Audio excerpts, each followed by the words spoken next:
সেখানে জনাব নুরুল কবির প্রশ্ন করেছিলেন যে আপনার যারা বন্ধু, যাদের অনুরোধে আপনি বিগত ১-১১ সময় একটি রাজনৈতিক দল গঠন করেছিলেন। তারপর সেই বন্ধুদেরকে ফেলে তিনি অর্থাৎ আপনি চলে গিয়েছিলেন এবং তাদের সাথে কোনো পরামর্শ না করেই আপনি সমস্ত যে উদ্যোগ এটি বন্ধ করেছিলেন।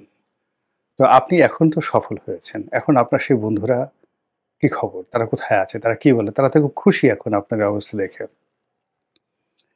তো তিনি বললেন যে, "মোটেও খুশি নয়। তারা বরং আমাকে ত্যাগ করেছে। তারা কেউ আমার কাছে আসে না।" তো কারণ হিসেবে তিনি বলার চেষ্টা করলেন যে, "এবারও তুমি হয়তো আগের মতোই আ চলে যাবে।" এরকম একটা ধারণা তারা হয়তো মনে করে যে, আমি আগের মতোই চলে যাব। তো এই কথাটিকে ডক্টর মোহাম্মদ ইউনূসের এখানে রাখুন। অর্থাৎ তিনি বিগত ১-১১ সময় হঠাৎ করে কোনো রকম বিচার বিশ্লেষণ না করে যেভাবে পিছুটান দিয়েছিলেন, যেভাবে রাজনীতি থেকে নিজেকে দূরে রেখেছিলেন, এবারও তিনি সেই কাজটি করতে পারেন বলে তার যারা ঘনিষ্ঠজন, আপনজন এই বিশ্বাস করে। এটি গেল ১। দ্বিতীয় যে বিষয়টি, সেটি হলো আমাদের দেশের জনগণের মধ্যে অনেকেই বলাবলি করছেন যে উনি যেকোনো সময় ফুরুত করতে পারেন, যেকোনো সময় উড়াল দিতে পারেন, যেকোনো সময় চলে যেতে পারেন। এরকম কথাবার্তা কিন্তু আমাদের দেশে অনেকে বলাবলির চেষ্টা করছে। আর বর্তমান সরকারের যারা প্রতিপক্ষ বা যাদেরকে উচ্ছেদ করা হয়েছে ক্ষমতা থেকে, সবচেয়ে ক্ষতিগ্রস্ত এই মুহূর্তে রাজনৈতিক অঙ্গনে আওয়ামী লীগ। তারা অনেকটা এখন পরজীবীর মতো হয়ে গিয়েছেন। বাংলাদেশে রাজনীতি করবেন বা এদেশে তারা কোনো একটি গ্রহণযোগ্য পন্থায়, দৃশ্যমান পন্থায়, বৈধ পন্থায়, গণতান্ত্রিক কোনো প্রক্রিয়া অবলম্বন করে রাজপথে নামবেন, আন্দোলন করবেন, সংগ্রাম করবেন, রাজনীতি করবেন, এর সবকিছুই আজকের এই দিনটিতে কাল্পনিক মনে হচ্ছে, অসম্ভব মনে হচ্ছে, অলৌকিক মনে হচ্ছে। অর্থাৎ আওয়ামী লীগের যে অফিসগুলো রয়েছে সেগুলোতে আজকের দিনে, আগামীকাল কিংবা আরও ১৫ দিন পর সেখানে বাতি জ্বলবে, এমনকি একটা মোমবাতি জ্বলবে, এটার কোনো যুক্তিযুক্ত কারণ নেই। এখনও বাংলাদেশে আওয়ামী লীগ করেন কোটি, কোটি লোক রয়েছেন, তাদের প্রতিপক্ষ যারা রয়েছেন, কোনো অবস্থাতেই তারা যদি খালি হাতেও নামেন, তাহলে তাদের সামনে দাঁড়ানোর মতো কোনো শক্তি নেই। কিন্তু মোরাল একটি জায়গাতে, নৈতিক যে জায়গা, সেই জায়গাটিতে তারা নিজেদেরকে এমনভাবে খুন করেছেন, নিজেদেরকে এমনভাবে হত্যা করেছেন, নিজেদের অস্তিত্বকে এমনভাবে নির্মূল করেছেন, সেই নির্মূলতা থেকে আবার নতুন করে পত্রপল্লবে গজিয়ে ওঠা তাদের পক্ষে সম্ভব নয়। রাষ্ট্র, আওয়ামী লীগ, নাম, তাদের প্রতিপক্ষ বিএনপি, জামাত সকলে মিলেও যদি এই মুহূর্তে একেবারে স্বর্ণের পাতে লিখে দেয় যে ওবায়দুল কাদের সাহেব নিরাপদ, শেখ হাসিনা নিরাপদ এবং আওয়ামী লীগের যে সকল নেতৃবৃন্দ বাংলাদেশ থেকে পালিয়ে গেছেন, তাদের সবাইকে ফুলের মালা দিয়ে বরণ করে নেওয়া হবে এবং তারা আসবেন, তাদেরকে অভ্যর্থনা জানাবেন এয়ারপোর্টে আমাদের সমস্ত জাতীয় নেতৃবৃন্দ এবং সেখানে পুলিশের আইজি সাহেব থাকবেন, সেনাবাহিনীর কর্মকর্তা থাকবেন। যেভাবে প্রধানমন্ত্রী থাকা অবস্থায় তিনি রাজকীয় অবস্থায় বিদেশ থেকে আসতেন, অমনি একটা আয়োজন করা হবে। এরকম একটা ঘোষণা যদি বাংলাদেশ থেকে দেওয়া হয়, তাহলে বিদেশে যারা আছেন তারা প্রথমেই জ্ঞান হারাবেন। তারপরে তারা চিন্তা করবেন স্বপ্ন দেখছে কিনা। তারপর যদি তারা মনে করে যে না, স্বপ্ন না, বাস্তবে, এরপরে তারা অনেকটা ভয়ে, আতঙ্কে, ষড়যন্ত্র তত্ত্বে তারা রীতিমতো পাগল হয়ে যাবেন, আসবেন না। এটাই রূঢ় বাস্তবতা। তো সেই রূঢ় বাস্তবতাকে সামনে রেখে তাদের যে হম্বিতম্বি সুদূর প্রবাসে, এটা কিন্তু থেমে নেই। আজ আসবো, কাল আসবো, পরশু আসবো, ঢুকে পড়বো এবং তাদের যারা মুখপাত্র এই মুহূর্তে দেশ-বিদেশে বিভিন্ন জায়গাতে গলা ফাটাচ্ছেন, তাদের বক্তব্য হলো, "আসছি, এসে অমুকের চামড়া খুলে ফেলবো, অমুকের জুতো খুলে ফেলবো, অমুকের মাথা থেকে ঘাড় আলাদা করে ফেলবো।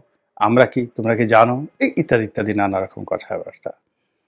তো তারা যে সকল কথাবার্তা বলেন, যেটি এই কিছুক্ষণ আগে যেটি বললাম যে, তাদের রাজনীতিটা এখন অনেকটা পরগাছার মতো হয়ে গিয়েছে। অর্থাৎ নিজস্ব শক্তিমত্তা বলে তারা কোনো কিছু করবেন, এই শক্তি বা সাহস তাদের নেই।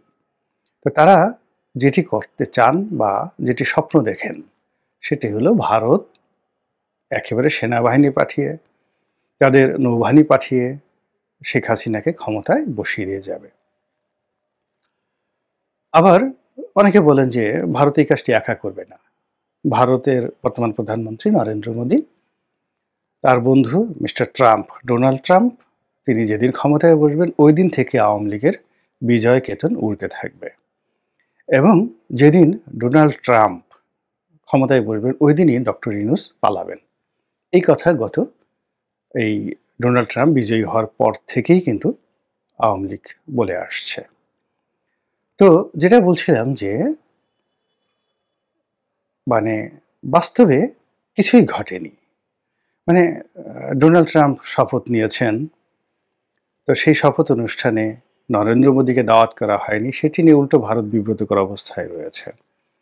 আর সেখানে আওয়ামী লীগের অনেক লোক বলার চেষ্টা করছেন যে ডোনাল্ড ট্রাম্প একাধিকবার শেখ হাসিনার খোঁজখবর নিয়েছেন। অনেকে আবার মিথ্যা প্রচার করছেন এভাবে যে সেখানে শেখ হাসিনা দাওয়াত পেয়ে আমেরিকাতে গিয়েছেন। আবার দেখলাম যে সে সকল যে কাল্পনিক ভিডিও, মিথ্যা ভিডিও, সেগুলোর আবার লাখ লাখ ভিউ হয়েছে। অর্থাৎ যারা হতভাগ্য বা যারা বঞ্চিত বা যারা হারায়, যাদের ছেলে সন্তান মারা যায়, তারা সবসময় একটা কল্পনার জগতে থাকে, এই বুঝি ফিরে এলো, এই বুঝি ফিরে পেলাম। তো আওয়ামী লীগের একেবারে অবোধ যারা কর্মী সমর্থক রয়েছেন, তারা মনে করেন আপা আজ ফিরে আসবেন, নেত্রী আজ কাল ফিরে আসবেন, আবার সেই দামামা বাজবে, আবার সেই সানাই নহবত বাজবে, আবার সেই পিঠা পায়েসের উৎসব হবে, আবার সেই শহরে বন্দরে নগরে জয় বাংলার স্লোগানে মুখরিত হবে। তো এই স্বপ্নকে বাস্তবায়ন করার জন্য তারা যত রকম গল্প কবিতা আছে, সাহিত্য আছে, চলচ্চিত্র আছে, যে যার মতো করে তারা বানিয়ে ফেলেন। কেউ টিকটক বানান, কেউ গান বানান, কেউ গল্প বানান, কেউ কাহিনী বানান। তো এরকম একটা কাহিনী হলো যে ২০ তারিখে ডোনাল্ড ট্রাম্পের যেই দিন অভিষেক হবে সেই দিনই ডক্টর মোহাম্মদ ইউনূসকে পালাতে হবে এবং কাকতালীয়ভাবে এই যে একটা অপপ্রচার, এটা একেবারে ২০ তারিখে কাপে কাপে মিলে গিয়েছে। উনি যদি এই অনুষ্ঠানে না যেতেন কি হতো? তেমন কিছুই হতো না। আবার উনি গিয়েছেন, তাতেও তেমন কিছু হবে না। কিন্তু ব্যাপারটা হলো যে একটি প্রবাদ, একটি প্রবচন, এখানে দুটো ঘটনা। অর্থাৎ তিনি নিজের ইচ্ছায় যেকোনো সময় চলে যেতে পারেন, বিকজ তিনি সবসময়ই একটি নিরাপদ বিষয় খুঁজতে থাকেন ডক্টর মোহাম্মদ ইউনূস। এখন সরকারের ব্যর্থতা, চারিদিকে হতাশা এবং আরও অসংখ্য সমস্যার কারণে তিনি তার অবস্থানে যে সুখী নন, এটি তিনিও যেভাবে বুঝেন, আমরাও বুঝি এবং তিনি অকপটে সেই কথাগুলো বলেছেন এবং তিনি চলে যেতে পারেন, এটি তার নিজের মুখ দিয়ে বের হয়ে গেছে। এই গেল একটি। আর দ্বিতীয় যে বিষয়টি রয়েছে সেটি হলো আওয়ামী লীগের অপপ্রচার। ডোনাল্ড ট্রাম্পের শপথের সঙ্গে সঙ্গে এটা হবে, ওটা হবে। এরই মধ্যে ওনার সুইজারল্যান্ড গমন। সরকারের পক্ষ থেকে অনেক আগেই বলা হয়েছে, প্রেস যিনি সচিব রয়েছেন, যে উনি এখানে যাচ্ছেন এই কারণে এবং এই ধরনের অনুষ্ঠানে এই প্রথম বাংলাদেশ দাওয়াত পেল। এটি অত্যন্ত সম্মানের বিষয়, মর্যাদার বিষয়, যেটা বলার চেষ্টা করেছেন এটি ডক্টর মোহাম্মদ ইউনূসের কারণে হয়েছে। সেখানে গিয়ে তিনি কী কী করবেন সে বিষয়গুলো ইতিমধ্যে সরকারের পক্ষ থেকে সুন্দরভাবে জানিয়ে দেওয়া হয়েছে এবং আমরা অনেকেই এই বিষয়গুলো জানি। কিন্তু আমজনতা তো ওটা জানবে না। তারা তাদের মতো করে নানা রকম কল্পকাহিনী ছড়াচ্ছে এবং এ সকল কল্পকাহিনীর মধ্যে অনেক বড় বড় রাজনীতিবিদ, বিএনপির, আওয়ামী লীগের, এমনকি সাধারণ বুদ্ধিজীবী সাংবাদিক, তাদেরও বক্তব্য যে এই সময়টাতে উনি গেলেন, উনি কি আবার ফিরে আসবেন? আচ্ছা যদি না আসেন, মাত্র ৪ দিন। এর মধ্যে কিন্তু মানে ২০ তারিখে গেছে। আজকে ২১ তারিখে আমি ভিডিও করছি। আগামীকাল হয়তো সকালবেলা এটা প্রচারিত হবে। তো সবাই এর মধ্যেই অধৈর্য হয়ে পড়েছে। আচ্ছা যদি তিনি না আসেন, ইন কেস যদি তিনি না আসেন, তাহলে কি হবে? আবার অনেকে বলার চেষ্টা করছেন যে ঠিক আছে, উনি আসলেন, আবার উনি যাবেন। এরকম আসা যাওয়ার মধ্যে উনি থাকবেন। আর হুট করে একদিন দেখা গেল যে তিনি আর আসছেন না। এর কারণ হলো তিনি তো তার নিজের মুখ দিয়ে এই কথাগুলো বলেছেন। তো এরকম অনেক সময় কাকতালীয় বিষয়গুলো কিন্তু ঘটে যায় এবং আপনি যে কথাগুলো আ বলেন, প্রকৃতি সেই ঘটনাগুলোই কিন্তু ঘটিয়ে দেয়। ওবায়দুল কাদের খুব করে বলতেন, "পালাবো না, পালাবো না, পালাবো না।"